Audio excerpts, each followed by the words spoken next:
Good morning. 5:30 बजे हैं सुबह के और मैं बात करना चाहता था सपनों के बारे में। उस सपने के बारे में नहीं जो मैंने थोड़ी देर पहले देखा था, पर उन सपनों के बारे में जिन्हें हम सब देखते हैं और कई बार भूल जाते हैं कि वो सपने हैं। मैं बात करना चाहता था उस क्लेम के बारे में जहाँ पे लोग पुराने ज़माने के धार्मिक विचारों को सच मान बैठते हैं सिर्फ इसलिए क्योंकि वही विचार किसी और को भी आए थे। आप अक्सर ऐसे लोगों से मिलते होंगे जो कहते होंगे, ये देखो हमारे धर्म में वर्णन है इस उड़ने वाले यान का, और आज उड़ने वाले यान हैं। ये कैसे लिख सकते थे वो लोग इतनी सदियों पहले अगर उन्हें उड़ने वाले यानों का निर्माण करने का तरीका पता नहीं होता। उसी प्रकार हम लोग देखते हैं अंतरिक्ष के किसी फिनोमेनॉन का डिस्क्रिप्शन किसी किताब में, हम लोग देखते हैं एक ऐसे ब्रह्मांड का डिस्क्रिप्शन जो लाखों करोड़ों साल पुराना है, और हम पूछते हैं कि वो लोग ये कैसे लिख सकते थे अगर उन्हें ये बातें पता नहीं थी उस प्रकार से जैसे वैज्ञानिकों को आज पता है।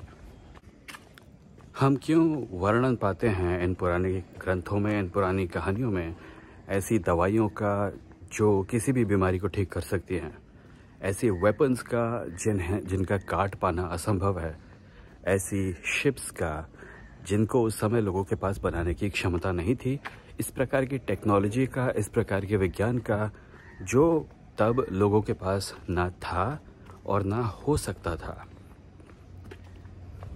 ओके, सो एक सेकंड के लिए आपके सपनों के बारे में बात करते हैं।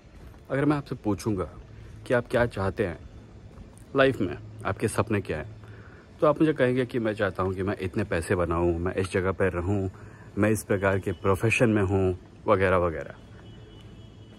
और फिर उसके जवाब में अगर मैं आपसे पूछूं क्या तुम नहीं चाहते कि शेर तुम्हें ना मार डालें, या सर्दियों में तुम सर्दी से ना मर जाओ, या गर्मियों में तुम गर्मी से ना मर जाओ, या तुम्हें 50 प्रकार की बीमारियां ना हों, या तुम्हारे परिवार के बच्चे 5 साल की उम्र से पहले मर ना जाए। और आप कहेंगे हाँ, पर ये सब बोलने की क्या ज़रूरत है। ये सब बोलने की ज़रूरत नहीं है, क्योंकि अब हम इन चीज़ों को टेकन फॉर ग्रांटेड कर सकते हैं। हम रीज़नेबल कॉन्फिडेंस के साथ कह सकते हैं या मान सकते हैं कि ये चीज़ें हमारे साथ नहीं होंगी। पर मानव इतिहास का एक बहुत बड़ा हिस्सा था जब इस प्रकार की गारंटी देना संभव नहीं था। हम हेल्पलेस थे, हमें बीमारियों से डर था, हमें वेदर से डर था, हमें जानवरों से डर था, हमें 50 प्रकार की चीज़ों से डर था। और ये यूनिवर्सल था, ये यूनिवर्सल था इतना ज़्यादा कि आप दुनिया के किसी भी हिस्से में चले जाएं, प्रागैतिहासिक काल या पुराने ज़माने में केवमैन टाइम्स में, इंसानों की चिंताएं प्राइमरीली यही हुआ करती थी। सबको इन्हीं चीज़ों से डर लगता था। जिन चीज़ों के बारे में सपने हम आज देखते हैं उसके बारे में तो सोचना दूर की बात है। उनके प्राइमरी डर इसी प्रकार की चीज़ें थी। चूँकि ये डर यूनिवर्सल थे, इन डरों से बचने की जो इच्छा थी वो भी यूनिवर्सल थी। आप किसी भी एरिया में चले जाएं, आपको लोगों के जो सपने थे वो ऐसे ही दिखेंगे। काश हम बीमारियों से बच पाते, काश एक ऐसी जड़ी बूटी होती जिसे खाकर कोई भी बीमारी चली जाती, काश हम आसमान में उड़ पाते पंछियों की तरह, काश हम समुद्र के अंदर जी पाते मछलियों की तरह। सॉरी, बहुत मच्छर हो रहे हैं। मेरे सपने हैं मच्छरों से बचने के। जब तक चलता रहूँगा तब तक मच्छर मुझे नहीं काट पाएंगे, बैठूँगा तो मच्छर काट लेंगे। सो ये सपने इसी प्रकार के रूट्स से उपजे हैं। ये सपने उपजे हैं इंसानों की यूनिवर्सल वीकनेस से, यूनिवर्सल डर से और यूनिवर्सल लिमिटेशंस से। ये लिमिटेशंस हमें आज परेशान नहीं करती, और इसलिए हम विज्ञान का सहारा लेकर अपनी ज़िंदगी के बहुत सारे दुखों को दूर कर पाए हैं। अभी थोड़ी देर पहले जो धुआं दिखा रहा था वो मच्छर मार दवाई थी जिसको स्प्रे किया जा रहा था, जिसकी वजह से वियर्डली इनफ मच्छर इस तरफ आ गए, क्योंकि धुआं यहाँ नहीं है, दूसरी गली में है। पर यू गेट द पॉइंट। जो फ्यूचरिस्टिक चीज़ें हमारी ज़िंदगी में आज टेकन फॉर ग्रांटेड हैं, वो इसलिए हैं क्योंकि कभी हम सब ने मिलकर इनके बारे में सपने देखे थे।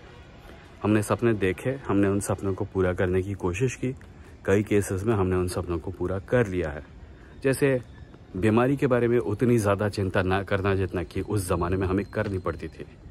और इन्हीं सपनों को एक ज़माने में हम सब देखकर भूल गए। इन सपनों को कहानियों के रूप में किताबों में लिखकर हम भूल गए कि ये हमारे ही सपने थे। और अब जब वो सपने पूरे हो रहे हैं, हमें याद नहीं आ रहा कि ये सपने थे, और हमें लग रहा है कि ये जो लिखा गया था ये उस वक्त की वास्तविक रियलिटी को डिस्क्राइब करती है, जबकि असल में उस वक्त की वास्तविक रियलिटी बहुत डरावनी थी और बहुत ही दुखद थी। और कई केसेस में यही सपने देवताओं के और धर्मों के स्रोत भी बने।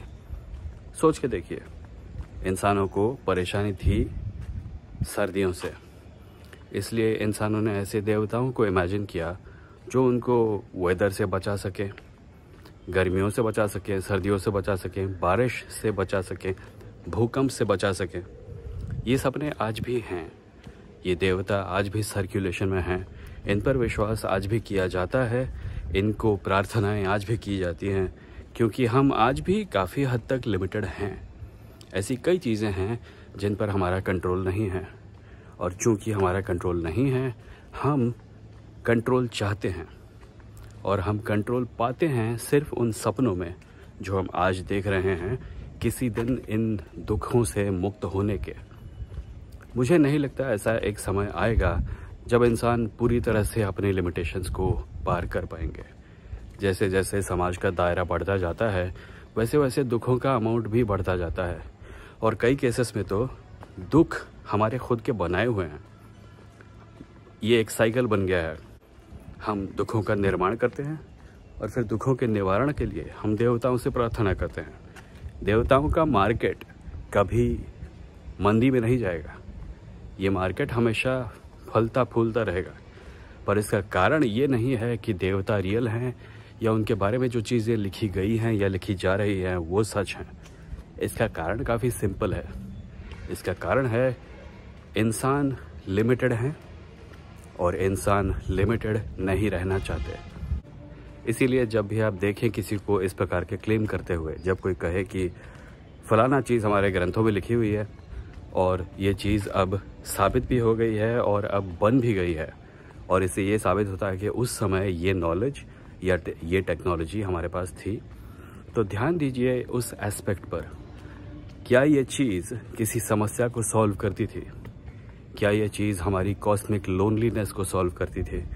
क्या ये चीज़ हमारे उस दुख से बचने की इच्छा को एक्सप्रेस करती थी? अगर करती थी तो कम से कम मुझे लगता है कि इस कॉमनैलिटी का कारण सिर्फ ये है कि इंसानों के सपने हमेशा से सिमिलर रहे हैं, और उसका कारण है कि इंसान हमेशा से सिमिलर रहे हैं। चाहे हमारी चमड़ी का रंग जो भी हो, चाहे हमारा जेंडर जो भी हो, चाहे हमारा रीजन, लैंग्वेज कुछ भी हो, जिन दुखों से हम बचने की कोशिश करते आए हैं सदियों से, वो हमेशा सेम रहे हैं। और आयोनिकल बात यह है कि धर्म या मिथोलॉजी या रिलीजन या जो भी आप इसको कहना चाहें, जो आज के ज़माने में ज़िंदा रहने के लिए विज्ञान का सहारा लेती है और क्लेम करती है कि विज्ञान ने जो इन्वेंशंस या डिस्कवरीज की हैं वो असल में उसने सदियों पहले कर दी थी, ये चीज़ें, ये धर्म, ये आइडियोलॉजीज़ इंसानों को बांटने का ज़रिया बन गई हैं। जबकि जिन सपनों का सहारा वो लेती हैं उनका सोर्स हमारी कॉमनैलिटी है, हमारी सिमिलैरिटी है।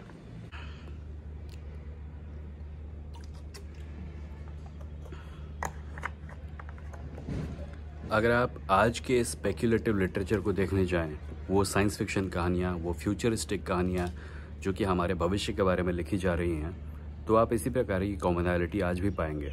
आज के साइंस फिक्शन राइटर्स एक ऐसे भविष्य की कल्पना कर रहे हैं जहाँ पे इक्वालिटी हो, जहाँ पे क्लाइमेट चेंज ना हो, जहाँ पे बीमारियाँ ना हो, जहाँ पे कास्टिज्म ना हो सकता है कुछ सदियों में इन कहानियों में से किसी कहानी को कोई उठा ले और बोले, ये देखो, ये प्राचीन कहानी इमेजिन कर रही है, या सॉरी, ये प्राचीन कहानी मेंशन कर रही है कि कास्ट नहीं है उस सोसाइटी में। क्लियरली उस सोसाइटी में कास्ट नहीं था। क्लियरली उन लोगों को क्लाइमेट चेंज से लड़ने के अच्छे तरीके पता थे। क्लियरली उनके पास एडवांस्ड दवाइयाँ थी। जबकि सच ये है कि उन कहानियों को हम इसलिए लिख रहे हैं कि वो चीज़ें हमारे पास इस समय नहीं हैं। ये हमारे सपने हैं। That was it for today. अगर आपको वीडियो अच्छा लगा तो थैंक यू। कमेंट करके बताइए आपको कैसा लगा। अगर आप इस प्रकार के और विचार देखना चाहते हैं या सुनना चाहते हैं मुझसे, तो आप मेरे ईमेल न्यूज़लेटर को सब्सक्राइब कर सकते हैं, जो है www.vemho.in पर। यहाँ मैं हफ्ते भर एसेज भेजता हूँ और हफ्ते के अंत में एक पॉडकास्ट एपिसोड भेजता हूँ इंग्लिश में। Thank you.